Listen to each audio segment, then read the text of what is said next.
Hi, everyone. So today we're going to talk about rental cars 101.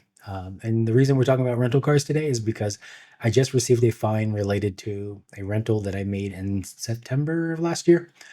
And it's currently the end of January. So fines can take a while to get to you. But, anyways, let's talk about rental cars. So, as you're considering renting a car in Italy, maybe ask yourself, is it necessary? So, if you're just going to be in Rome or Naples or Florence, Bologna, Milan, Turin. Just you probably won't need to have a car if you're just going to stay in those areas. But say if you're in Florence, you want to explore the Tuscan countryside and visit some of the small towns in Tuscany, by all means, rent a car. It's a great experience. I've done that and it was just wonderful. So I'd really recommend that. But if you're not going to be out in the countryside or you don't really care about seeing it by car, you definitely get some great views when you're taking the train between cities. So maybe that's good enough for you, but yeah, ask yourself if it's really necessary. The next thing to know is that Avis and Hertz have a fairly large presence in Italy. So if you have an Avis preferred account or Hertz rewards account, you can use that app to reserve your cars in Italy. And I have status with both Avis and Hertz, and I get some of those status benefits, which don't seem to be a lot in Italy. I haven't really got many car upgrades, um, but just know that you can use the app just as if you would, or just as you would use it in the United States. Um, and the next thing to know is you're renting cars. I would recommend renting the smallest car possible given the size of your group. So I personally like to rent the Fiat 500, so the Fiat Cinquecento, which is a classic Italian car, right? And it's more than enough for me. So it's important to know that because if you're going through some of the smaller towns and you're going through the historic center, assuming that the ZTL is not active, um, there are going to be some narrow roadways and you might have trouble getting a large vehicle through there. So again, I would go with as small a car as possible. And then also know that most cars in Italy have manual transmissions. So if you don't know how to drive a manual, that might be a challenge. Most rental car companies will have some automatic cars available. So definitely, as you're booking your reservation, look to see if automatic transmission cars are available, or reach out to the company to make sure that they have one reserved for you. Um, but again, the vast majority of vehicles will have manual transmissions. I like driving manuals, so that's really not an issue for me. The next thing to know, and the rental car companies might not ask for this when you pick up the rental car. I've been asked at Hertz. I don't think at Avis, maybe just because of my profile with Avis, but it's the international driving permit. So if you happen to be pulled over by the police in Italy, my understanding is that they'll ask for both your US driver's license and then the international driving permit, which is a translation of the US license. And my understanding is it is required to have that if you're driving in Italy. So have that along with your driver's license. And it's something you can pick up very easily at your local AAA office. Not all offices, AAA offices, offer the international driving permit. So go to their website and look to see the services that are offered. And then it costs $20 plus some additional fees, like for the photos and processing fees or something like that. But it's not very expensive and it doesn't take a lot of time. So definitely do that if you're planning to drive in Italy. Even if you think you might want to drive, I would just go ahead and get that. It lasts for a year. So if you have a couple of trips within a year's time, it'll be worth it. Another thing is you're picking up your rental car, and I would just highly stress this, is to make sure you're taking photos and videos of every single inch of that vehicle before and after the pickup. So before you leave the lot and when you return it, I just take my own photos. And I got burned one time. So I was renting a car at Roma Termini, so Rome's main train station, to go visit my friend Joe. And pickup was fine. I took some. I was in a rush, so I took some quick photos and a quick video. And we were hanging out late, so I got back late, returned the car after hours, dropped the keys off in the drop box, and again, I was kind of in a hurry. I was tired, so I took photos and quick video. And about 2 weeks later, I look at my credit card statement and I see two charges from Avis. And one happened to be for the rental car, like just the regular rental charge. And I thought they had duplicated the charge. So I called Avis and they're like, no, you actually were charged for damage to the vehicle. So apparently the lower passenger side bumper had some damage on it, and I didn't cause any, unless someone hit the car, I didn't cause any damage. But because I was in a rush when I picked up the car and when I dropped it off, I didn't have like a complete clear view of that portion of the bumper. So I didn't have any evidence to refute the charge. So I basically had to pay it. But fortunately, and this is the next point, is my rental car or my credit card company covered the charge. So I have a Chase card. Chase's insurance provider was great about it, and they covered the charge without any issue.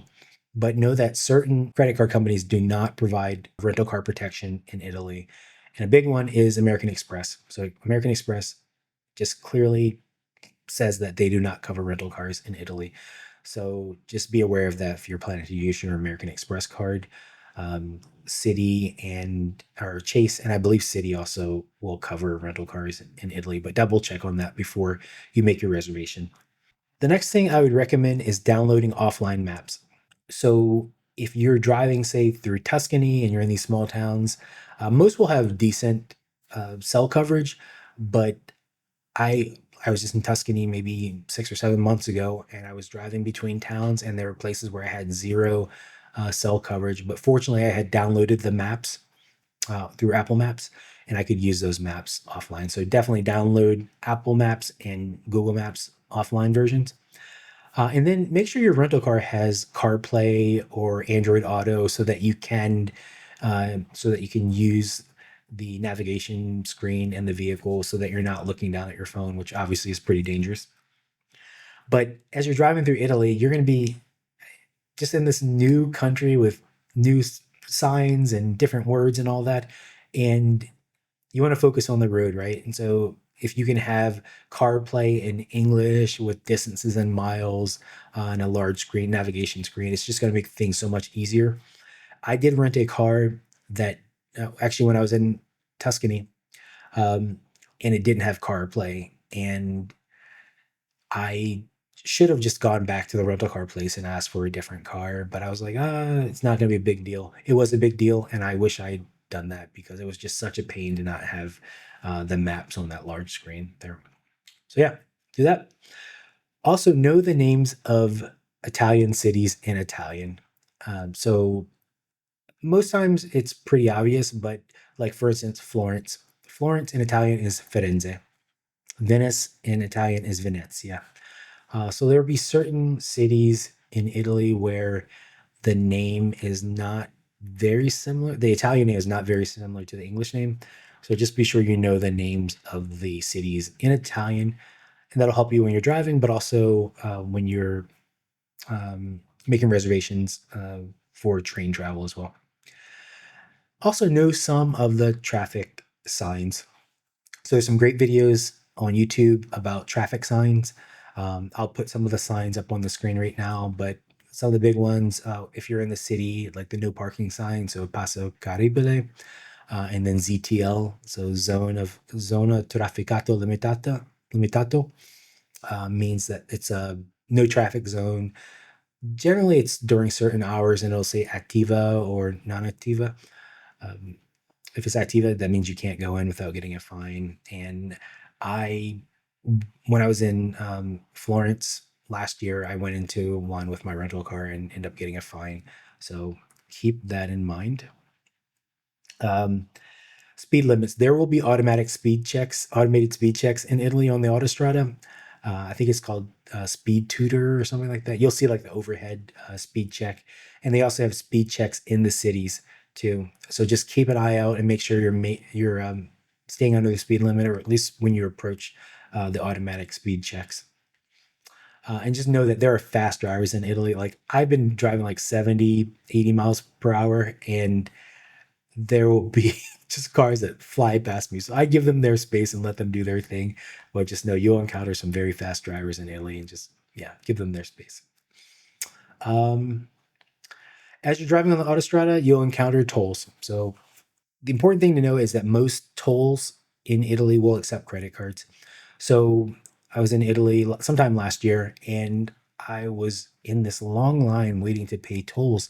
And I looked over to the right, and there were 4 or 5 lanes that had carte, so CARTE, which is cards in Italian.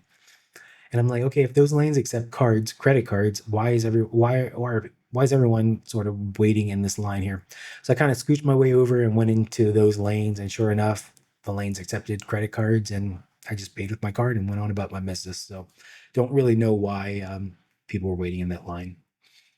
All right, so you pay your tolls, you've gone out, you've had a good time with the car, and it's time to return it. So you need to gas it up.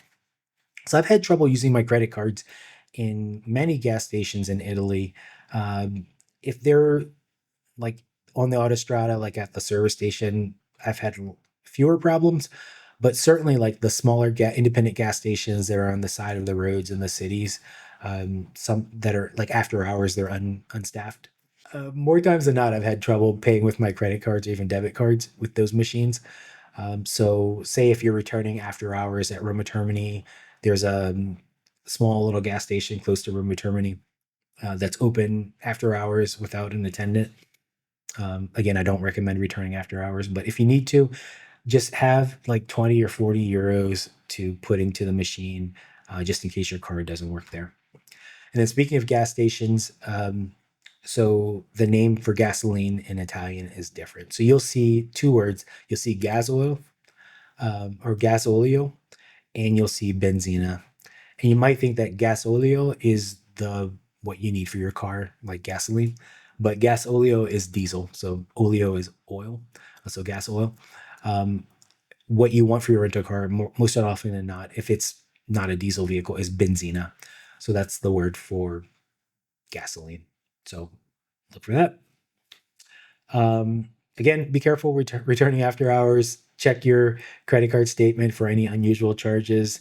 But I love driving in Italy, especially going to the smaller towns where they maybe don't speak English, and it forces me to use my Italian and it allows me to interact with the locals and all that.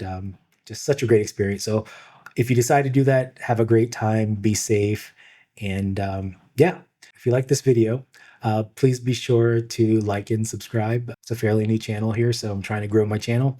And then if you have any questions about rental cars or anything else or suggestions for other videos, please feel free to leave those in the comment section below. Until next time, ciao.